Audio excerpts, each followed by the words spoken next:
কুফার মানুষরা বারবার চিঠি লিখতে শুরু করেছে, হুসাইন আপনি একটাবার কুফার দিকে আসেন। কুফার মানুষেরা আপনার হাতে হাত দিয়ে বায়াত গ্রহণ করে ইয়াজিদ যত অন্যায় করেছে তার বিরুদ্ধে প্রতিবাদ গড়ে তুলতে চাই।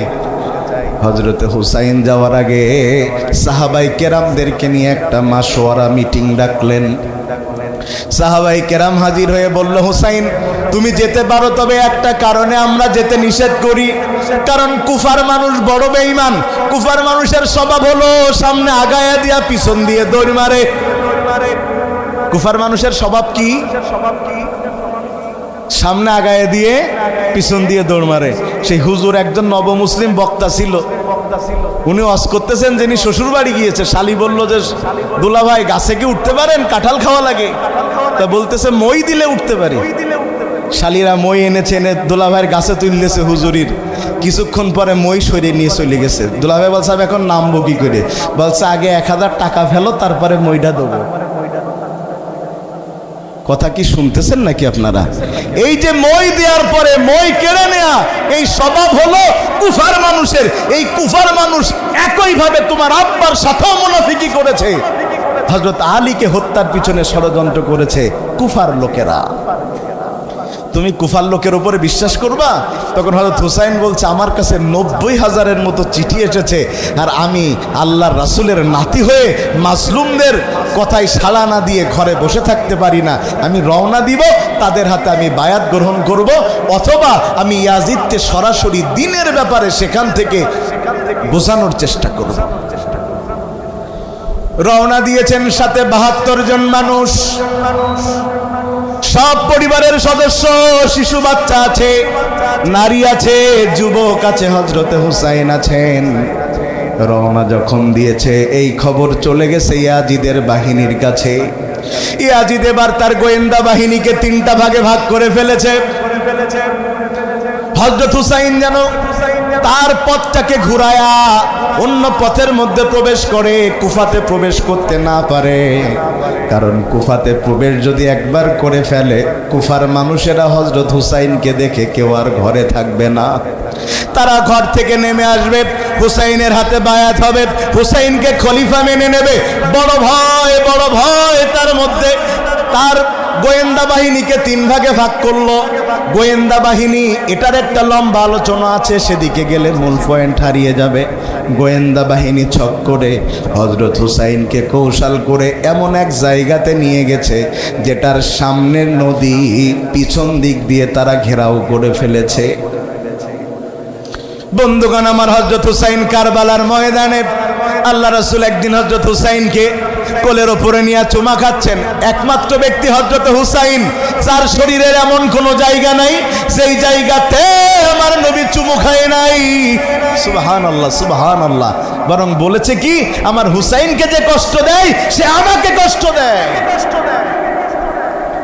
চুমু খাচ্ছে আর বলছে, হযরত হুসাইন এমন একদিন আসবে যেদিন তোমার এই শরীর দিয়ে রক্ত বের হবে। জায়গাটা হবে এমন একটা জায়গা যেটার মাটি হবে লাল, সামনে থাকবে পানির বেসুমার ফোয়ারা। হযরত হুসাইন এখন কুফার কারবালার ময়দানে ইচ্ছা করে গিয়েছেন নাকি গোয়েন্দা ট্রাফিং করে তাকে নিয়ে যাওয়া হয়েছে? ভালো করে বুঝে বলবেন। ইচ্ছা করে গিয়েছেন? কিভাবে গিয়েছেন? গোয়েন্দারা সিস্টেম করে সেখানে ফেলে দিয়েছে। আল্লাহর কসম, বিশ্বাস করেন এই সারা পৃথিবী জুড়ে আলেমদের কেউ ভিন্ন মত, আলেমদের বিতর্কিত করার যত পথ, প্রায় 99% হচ্ছে গোয়েন্দা বাহিনীর তৈরি করা সব নাটকের স্ক্রিপ্ট। ম্যাক্সিমাম সত্য নয়। ভাইরা আমার, হযরত হুসাইন সেখানে হাজির হলেন লোকজন সহ। 3000 সৈন্য দিয়ে কারবালা ঘেরা। কিছুক্ষণ পরে ইয়াজিদ বলল, আরো লোক দাও। কারণ হযরত হুসাইন এমন একজন সৈনিক, তারপরে মানুষের মায়া আসতে পারে। ভাই হুজুর দেখলে অনেক সময় মায়া আসে না? ভাই একটু কথা বলেন না, আসে না? আসে না? হুজুর দেখলে মায়া আসে না? আপনাদের কি সাইদি সাহেবের কথা মনে আছে? ওই যেই দিন তিনি জেলখানা থেকে হসপিটালে যাচ্ছিলেন, আপনাদের কি মনে আছে সেই হাসির কথা? কথা বলেন না, মনে আছে? আবার যেন রাজনীতি মনে করিয়েন না ভাই, সাইদি সাহেবের নাম বলছি আমি উদাহরণ হলো। ওনাকে যেদিন নামানো হলো, ওই যে হাসিটা, এই হাসিটা সব ধরনের মানুষের মধ্যে আকর্ষণ তৈরি করছে না? মানুষেরা ফেসবুকে পোস্ট দিয়েছে এত সুন্দর হাসি, জান্নাতি হাসি, আল্লাহ বাঁচায় রাখুক, ইত্যাদি ইত্যাদি। তো আল্লামা সাঈদী একজন মানুষ, বাংলাদেশের একজন আলেম, একজন মুফাসসির, তার হাসি দেখে যদি গোটা বাংলাদেশ এইভাবে নরম হয়ে যেতে পারে, রাসূলের দৌহিত্র, জান্নাতের সর্দার, তাকে দেখার পরে সৈনিকদের তোর মন নরম হতেই পারে। ইয়াজিদ চিন্তা করলো লোক আরো বাড়াইতে হবে, কারণ যদি কারোর মন নরম হয়ে যায় তাইলে আমাদের তো বিপদ। তো কি করা যায়? আরো 7,000 সৈন্য বাড়িয়ে পুরো 10,000 সৈন্য দিয়ে কারবালা ঘিরে রেখেছে। আর এই দিকে বিপক্ষের বাহিনীতে কতজন? আলোচনা কি শুনতেছেন আপনারা? কতজন? কোন সৈনিক আছে? স্পেশাল ব্রাঞ্চের কোন লোক আছে? না। শিশু আছে, নারী আছে, আবাল বৃদ্ধা বনিতা আছে। বোঝা যায় তারা যুদ্ধ করতে যায় নাই, বরং তারা একটা সোনালী সমাজ গঠনের জন্যই স্লোগান দিয়েছিল। কিন্তু বাতিল এই নিরস্ত্র 72 জনকেও মেনে নিতে চায় নাই। যুগে যুগে ইয়াজিদের উত্তরসূরি যারা নিরস্ত্র ইসলামপন্থীদেরকেও সহ্য করতে পারে না। তারা 72 জনকে নিয়ে চারিদিক থেকে ঘেরাও, কোনো খাবার দাবার কোনো কিছু নাই। পানির অভাবে মানুষ গলা শুকিয়ে যাচ্ছে, চোখ লাল হয়ে যাচ্ছে। হযরতে হুসাইনের স্ত্রী নিজের সন্তানটাকে এনে হযরত হুসাইনের হাতে দিয়ে বললেন, সবকিছু সহ্য করতে পারি, কিন্তু আমি মা কেমনে সহ্য করি? শিশু বাচ্চাটা আমার কোলের ওপরে, মনে হয় পানির পিপাসায় মারা যেতে পারে। তুমি একটা বার চেষ্টা করে দেখো তো দেখি, ইয়াজিদের বাহিনী এই ছোট বাচ্চাটার দিকে তাকায়া হলেও একটু পানি পান করার অনুমতি দেয় কিনা। খুব মন দিয়ে জায়গাটা বুঝবেন আল্লাহর বান্দারা। যতজন সৈন্য দাঁড়িয়ে আছে একটাও তো হিন্দু নয়, যতজন সৈন্য দাঁড়িয়ে আছে একটাও খ্রিস্টিয়ান নয়, যতজন সৈন্য ওই কারবালার ময়দানটাকে ঘিরে রেখেছে কোনো বিধর্মী নয়। প্রত্যেকটা সৈন্য হলো কালেমা পড়া মুসলমান, আর হযরত হুসাইন হচ্ছে ওই কালেমা পড়া মুসলমানদের সেনাপতি, আল্লাহর হাবিবের দৌহিত্র। সন্তানটাকে নিয়ে চলে গেছে, যে বলতেছে, ও ফোরাতের তীর ঘিরে রাখা ইয়াজিদের বাহিনী, এই ফোরাতের পানি কত কুকুর খায়, এই ফোরাতের পানি কত প্রাণী খায়, এই ফোরাতের পানি কত মানুষ খায়। আর আমার সন্তানটা ছোট বাচ্চা, 6 মাস বয়স, নীল হয়ে যাচ্ছে শরীর, যে কোনো সময় সে মারা যেতে পারে। একটু পানির ব্যবস্থা যদি করে দাও, আমি আমার নানাকে বলে তার জন্য হাউজে কাউসারের পানির ব্যবস্থা করে দেব। হাউজে কাউসারের পানির কথা সরাসরি হযরতে হুসাইন বললেন। কেউ সাহস করল না এক ফোঁটা পানি দেয়ার, বরং একজন এত কঠিন হৃদয়ের সৈনিক হযরত হুসাইনের সন্তানের দিকে তীর ছুঁড়ে মারলেন। ওই তীরটা সন্তানের বুককে ভেদ করে দিয়ে হযরত হুসাইনের বাহুতে আঘাত করেছে। মুহূর্তের মধ্যে আল্লাহর হাবিবের নাতি হযরত হুসাইন রাদিয়াল্লাহু তাআলা অবাক হয়ে গেছেন, কিং কর্তব্য বিমূঢ় হয়ে গেছেন। তিনি ভাবতেও পারেন নাই আমার নানার কালেমা পড়া মুসলমান সৈনিকেরা আমার সন্তানকে হত্যা করতে পারে। যার সাথে ইয়াজিদের কোনো শত্রুতা নাই, যার সাথে ইয়াজিদের কোনো শত্রুতা নাই, তারপরেও ইয়াজিদ তাকে হত্যা করেছে। পৃথিবীতে ইয়াজিদের মতো কত শাসক আছে, বাবাকে ঘরের মধ্যে না পায়া 6 মাসের বাচ্চাকেও তারা জেলখানায় ভরেছে।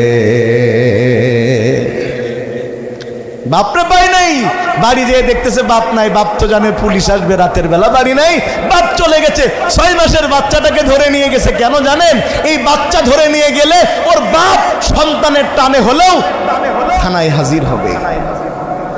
বাবাকে না পেয়ে, দাদাকে না পেয়ে, মূল আসামিকে না পেয়ে নারী আর শিশুদেরকে ধরে জেলখানার মধ্যে ভরে যারা ইসরায়েলের এবং ওই সে ইয়াজিদের পিতাত্তা তারা। এটা তো ইয়াজিদের দেখানো পথ যে হুসাইনকে মারতে না পারে তার ছেলেকে হত্যা করেছে। হযরত হুসাইন রাদিয়াল্লাহু তাআলা কিছু বোঝার আগেই সন্তান মাথাটা হেলিয়ে দিয়ে দুনিয়া থেকে বিদায় নিয়েছে। হযরত হুসাইন চোখ দিয়ে পানি পড়ছে, সন্তানটা বুকের মধ্যে মারা গিয়েছে। হযরত হুসাইন আস্তে করে মাথায় আলতো করে হাত বুলিয়ে দিচ্ছে আর বলছে, বাবা, দুনিয়ার পানি তোমার কপালে না হলেও কাউসারের পানি আল্লাহ তোমার জন্য বরাদ্দ করে দিয়েছে। সন্তানকে দিয়ে, বুকে এলিয়ে থাকা সন্তানকে নিয়ে তাঁবুর দিকে রওনা দিয়েছেন হযরত হুসাইন। রওনা দিয়া যখন তাঁবুর দিকে যাচ্ছে, দূর থেকে হযরত হুসাইনের স্ত্রী মনে করছেন সন্তানটা মাথায় এলিয়ে আছে, মনে হয় পানি পান করাতে পেরেছে। ওখানে পৌঁছিয়ে যাওয়ার পর দেখতেছে সন্তানের শরীর দিয়ে রক্ত বের হয়। হুসাইন বলছে, ও আমার সন্তানের মা, চোখ দিয়ে পানি ফেলাবে না। আমরা তাকে পানি দিতে ব্যর্থ হলেও আল্লাহ তাকে কাউসারের পানি দিতে ব্যর্থ হবেন না। সুবহানাল্লাহ। এই অবস্থা দেখার পরে কার মন ভালো হয়? হযরত হুসাইন তিনি এবার কাফের সৈনিকদের কাছে চিঠি পাঠালেন। তিনটা প্রস্তাব দিলেন। জোরে বলেন কয়টা? একটু জোরে বলেন না কয়টা? তিনটা প্রস্তাব লিখে চিঠি পাঠালেন যে এই চিঠিটা ইয়াজিদের কাছে পাঠানো হোক। চিঠির মধ্যে 1 নম্বরে তিনি লিখলেন, আমি এসেছি কুফার মানুষদের ডাকে সাড়া দিয়ে ইয়াজিদের বিরুদ্ধে সরাসরি বিদ্রোহ করতে আসি নাই। সর্বপ্রথম শর্ত হলো তার সাথে আমাকে সরাসরি কথা বলতে দেয়া হোক। আমি সরাসরি তার সাথে কথা বলতে চাই, কারণ মাঝখান দিয়ে কথা বললে দালালরা কথা দুই রকম লাগায়া দুই গ্রুপের মধ্যেই গ্যাঞ্জাম লাগায়া দেয়। আমি সরাসরি কথা বলতে চাই। 2 নম্বরে যদি সরাসরি আমাকে কথা বলতে দেয়া না হয় তাহলে আমাকে কুফাতে যেতে দেয়া হোক, যেখানে আহ্বানে আমি এসেছি, সেখানে আমি মানুষের সাথে কথা বলতে চাই। যদি এটাও আমার করতে না দেয়া হয় তাইলে আমাকে মদিনায় ফেরত দিতে দেয়া হোক। যদি এটাতেও রাজি না হয় তাইলে আমার একটা কাজ দেয়া হোক। সেই কাজটা হলো মুসলিমদের এই যে বিশাল সাম্রাজ্য আল্লাহ দান করেছেন, এই সাম্রাজ্যের যে কোনো একটা জায়গায় এই মুসলিম সাম্রাজ্য টেকানোর জন্য আমাকে দায়িত্ব দেয়া হোক। কাফেররা বলছে, তার মানে হাতে অস্ত্র দিলেই তো তুমি শুরু করবা আবার। প্রস্তাব দিয়েছে কয়টা? সবাই বলেন না কয়টা? 1 নম্বর, সরাসরি কার সাথে কথা বলতে চাইছে? ইয়াজিদের সাথে। কারণ বীর পিছনে কথা বলে না, বীরেরা সামনাসামনি কথা বলে। 2 নম্বর, আমাকে কুফায় অথবা মদিনায় ফেরত যাওয়ার সুযোগ দেয়া হোক। অথবা 3 নম্বর, আমাকে কোনো মুসলিম এরিয়া সংরক্ষণের জন্য, হেফাজতের জন্য দায়িত্ব দেয়া হোক। এগুলোর একটার মধ্যেও কি সিয়ার দখলের কথা আছে ভাই? কথা বলছেন না। আমাকে খেলাফত দেয়া লাগবে সেই কথা লেখা আছে? অথবা ইয়াজিদকে আমি হত্যা করব সেই ধরনের কোনো কথা লেখা আছে? কিন্তু এই ইয়াজিদ একটা কথাও মেনে নিল না। তার মানে জালেম হয় যারা, মাজলুমের সামান্য কণ্ঠের আওয়াজও সহ্য করতে পারে না তারা এটাকে তাদের মসনদ ভেঙে যাওয়ার কারণ হিসাবে দেখে। প্রিয় ভাইয়া আমার, মন দিয়া শুনেন, হযরত হুসাইনের 3টা প্রস্তাবের একটাও গ্রহণ করা হলো না। হযরত হুসাইন এবার সেই 72 জন লোক সহ এসেছিলেন, তাদের সাথে মাশওয়ারা শুরু করলেন। খেয়াল করেন এই জায়গাটা। আমরা তো ভাই বড় বেঈমান, আমরা ভাই বিপদে পড়লে সেই ভাইকে ফেলে রেখে চলে যাই। যাই না? যায় না? বলে মানির মান আল্লাহ বাঁচাইছে। বলে কেমনে? বলছে আব্বাস জুতো পিঠে গছে, তা দেখে দৌড় মারিছে, আমার গায়ে মারতে পারিনি।